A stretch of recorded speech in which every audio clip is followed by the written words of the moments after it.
In Zombieland Double Tap, a sequel that probably would have played better 5 or 6 years ago when people were still asking for it, we check back in with our 4 heroes from the first Zombieland as they continue to kill zombies and move back into the White House. Everything is going fine until Abigail Breslin starts feeling a little confined by her makeshift family and sets out on her own, so the others have to track her down before she gets killed because her new boyfriend is a pacifist who doesn't believe in weapons during the zombie apocalypse. And that's it.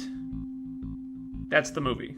I really enjoyed the original Zombieland. Very fun movie. I don't know why it took them so long to make another one, but here we are. And the best parts of Double Tap are the first 10 minutes and the last 20 minutes. During those times, I was really engaged. I was like, hell yeah, this is great. This is what I came to see. They recaptured the spirit of the first movie. This feels like a really worthy follow-up. That lengthy part in the middle is where the problems are. The best way I can explain it is this. For an unfortunately long stretch of time, Double Tap feels like a really long-running sitcom that was great in the early seasons, but kind of lost that magic as it went along, and now it's in its last season, and the actors' hearts might still be in it, but they have to reach a lot further for the jokes now, and some of the jokes are just not landing like they used to, and you keep watching out of a sense of obligation because of how good the show used to be, and it might still make you chuckle once in a while, but you can tell the creators are running out of ideas, the charm of those early seasons just isn't there anymore, and the characters are giving the impression that they've grown a little tired of each other. Or, here's another one. Double Tap is like a TV show you used to love that got canceled, and then years later it comes back for a reunion movie, except the movie feels kind of phoned in. And there are moments in it that take you right back to how much you loved the show, but for the most part the movie is just kind of there. That's Double Tap. For a sequel we waited 10 years for, it feels like there wasn't a ton of effort put into it.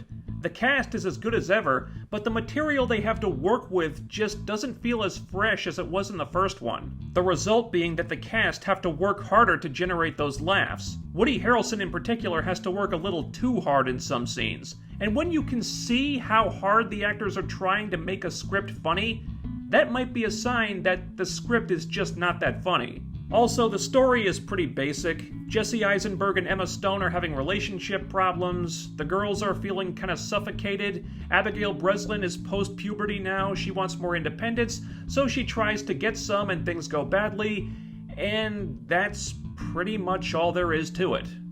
There really isn't a ton of story here. Or at least there might have been if they hadn't chosen to focus on the wrong stuff. For some reason, they spend a lot of time focusing on those relationship problems and the teenage girl wanting more freedom instead of them just being a makeshift family unit in the middle of a zombie apocalypse. They can be dysfunctional, that's fine. But the problem is, they made that dysfunction the focus of the entire movie instead of just being one aspect of it, and everything else just feels like it was clumsily slapped together afterward. There's a subplot about this new breed of zombie that are stronger and tougher than the old ones, but they barely do anything with that at all. And about halfway through, the story takes this weird detour where they stop at a motel, and for the next 20 minutes or so, it becomes a completely different movie where they introduce this new side plot from out of nowhere and they focus on that just long enough for you to start wondering what the hell you're watching and where, if anywhere, this is all going. And then, just like that, they ditch the side plot and get back to the main story. The side plot isn't bad or poorly acted necessarily, but the whole sequence is so random and inexplicable and out of place, it honestly feels like it was just there to pad the runtime. Meanwhile, we're getting all these scenes of Jesse and Emma arguing about their relationship and Abigail being entranced by this poser douchebag she meets on the road. Oh my god, my new boyfriend is so cool, he plays the guitar! It's like, what am I even watching here? What kind of movie did you think this was? So after all that, I did not have high hopes for the rest of this thing. But towards the end it starts to pick up. And when the climax happens, everything finally clicks into place, it starts firing on all cylinders, and at that point I'm like, hot damn, that's more like it. This is the sequel I came for, why the hell wasn't the whole movie like this? And the answer is because they were wasting time on the relationship problems and all the weirdness at the motel, and I don't know why that was even there when you had this subplot about these new super zombies that the movie does almost nothing with. If they had taken all the time devoted to the motel stuff and used it to flesh out the super zombies subplot instead, this could have been a much different movie. Because when those super zombies finally come into play at the very end, that's when the movie really comes alive and gets exciting and starts to feel like the movie it should have been for the last 2 hours. That's what the story should have been about. This dysfunctional family unit dealing with a new breed of zombie and the problems that arise from that. But for most of the movie, it's just not. Most of the movie has nothing to do with that at all. So for most of the runtime, you're just sitting there waiting for the movie to figure itself out.